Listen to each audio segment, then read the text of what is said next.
as artists, I think we're always looking to create that which will outlive us, and I think it is very often that we get ourselves caught up in our own ego complexes when we're looking for things that will outlive us in terms of artistic production, since it's like a way of living forever, isn't it? It's a way of ensuring the soul's propagation and survival after death, and it seems a bit self-centered, or can seem self-centered often. But I think once we focus on the reasons for our art outliving us and the reasons why things ought to be propagated after our deaths, then I think it does make a lot of good sense. It makes a lot of good sense to write things that people enjoy many years after we're gone, because it aids people in the future. Literature, which is what I do, aids people. It helps people live fuller, more interesting, richer lives. Um, it allows people to have a reference point for their own lives. It gives writers another example to follow in terms of the great output in literature. If you see what I mean, I'm not really expressing myself very well, but I mean, it sets the bar somewhere for other people to try and outdo what you've done in terms of your own writing, your own skill, and your own ability with words and language. And it gives people pleasure. Ultimately, it gives people joy, and it gives people happiness, and it makes people laugh sometimes, hopefully, or often, hopefully. And I think I've done a few things in my life which I think will outlive me. I think will be remembered a long time after I'm dead. I think there's like my poem, Modular Arithmetic, that I read on my channel not so long ago. It got really quite well received on Medium actually. It got 4 or 200 something claps, I think. And I think it's those sorts of things which will outlive me possibly. And I'm still young. I'm still only 30 years old. I've got a lot of writing ahead of me. I've got a lot to do in my life. But I think I've done a lot already, which is very creditable, very good. Hopefully a lot of what I've done is good, and not shitty and terrible. Although a lot of what I have done is shitty and terrible as well, and I do acknowledge that. It comes out of like a compulsive need to write poetry, writing poetry all the time. Has a tendency to sometimes produce terrible poems, or often produce terrible poems. And I look back at some of the past poetry I've written and go, no, I did not publish that. Oh God, how horrible. And so on and so forth. But yeah, no one remembers your failures, do they? They only remember the glittering successes, I think, we hope. If something's a bit like crappy and not that good, it just gets tossed to one side, I think. Not really passed on for future generations. And the wisdom of crowds has a way of kind of meeting out and eliminating the dreck from the world. But yeah, I mean, I'm hopeful. I'm hopeful about my artistic career, my career as a poet, comedian, painter, prose writer. I'm hopeful about these things because, not because I've been published in a big way yet, but because I still think I could be, or I still think that what I've done is worth publishing, or is worth publishing down the line. And I think at some point a different culture in the future will appreciate that, and once we become kind of a little less PC and open to more offensive humour, once we become a little less austere and buttoned up and Victorian about everything, which I think will happen in the future at some point, as we enter into different territories of culture, I think certain things I've done will have their day in the sun, hopefully. And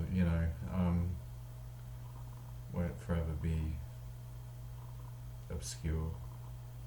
or like will outlive me anyway. Will outlive me anyway because of the internet and so on, and people just sharing things and passing things around, and I might posthumously, I mean, saying 50 years time when I'm dead, I might posthumously gain some sort of a cult following, just through people searching through data banks on the internet to try and find my poetry and the poetry that's been attributed to me. That might happen also, if I don't leave it in my sort of legacy after I'm dead. I wonder about this all the time. I wonder about what life will be like when I am dead, and what will happen to my memory. Who will be interested in me? Why will they be? What footprint will I leave behind in the world? All these poetic musings about life after death. Maybe if it matters to just one person that I lived, maybe that's enough. Or a handful of people.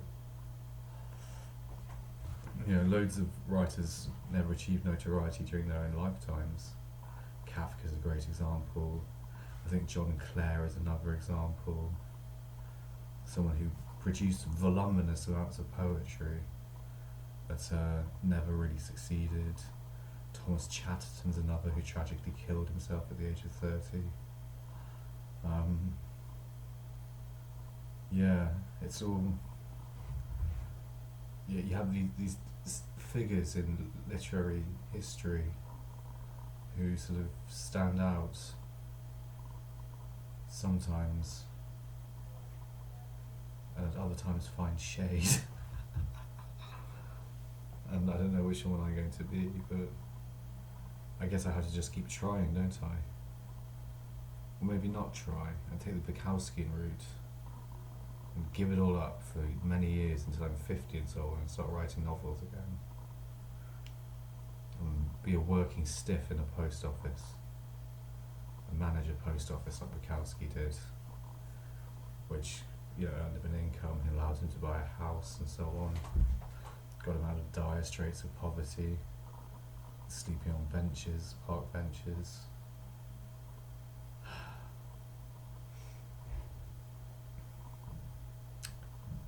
It's a tough world. It's definitely a tough world to be a writer in. But it's entertaining as well. It's a great thing to be toughened by, and to be galvanised by, and to be hardened by. And I wouldn't have traded it for anything. This route through life, I don't think. As I said before. But it does make me wonder, in 50 years' time, who will be reading my stuff? Will anybody? I hope so. I do hope so. I hope people look upon what I've done and wonder on it and take something from it. I do hope, or maybe it's gotten, what it deserves already, and it's just for friends and people I know and so on. And they've enjoyed it. I don't know, maybe. But yeah, I know people have enjoyed my stuff, so it's almost enough, really. That some people have. But I, on a level, do hope that my work outlives me. And I do hope to, dare I say, egoistically, earn my little place in history. It'd be awfully nice to have a comfortable little spot in history. For what it's worth. I suppose we all get that anyway. I suppose we do, yeah. And via the internet now, we definitely get it. If the internet's going to stick around forever. I mean, is someone going to destroy the internet at any point soon? Is a nuke going to destroy every computer hard drive on the planet? Which was what would need to happen to destroy the internet. Somehow I don't think even nukes have that capability. I don't think we have enough nukes to destroy the internet. I don't think we could nuke the internet entire. I think it's folly to attempt as much.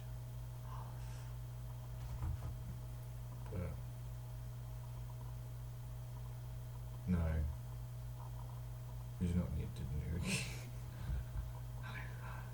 No, we don't need to nuke everything. I mean,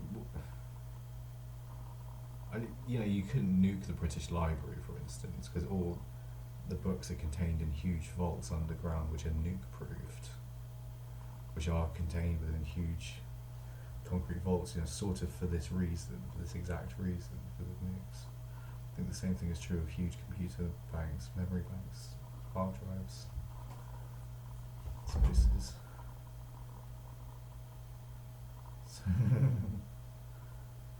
nuking everything with futility.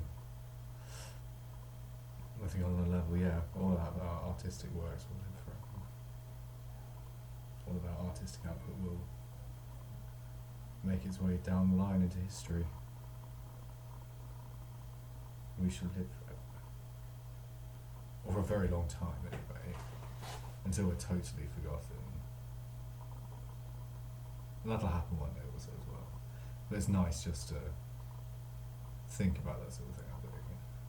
Think about someone in 100 years coming across what I've done. I'm thinking, who was this Sam Cottle person? Look at their poems. And so on. Weren't they shit?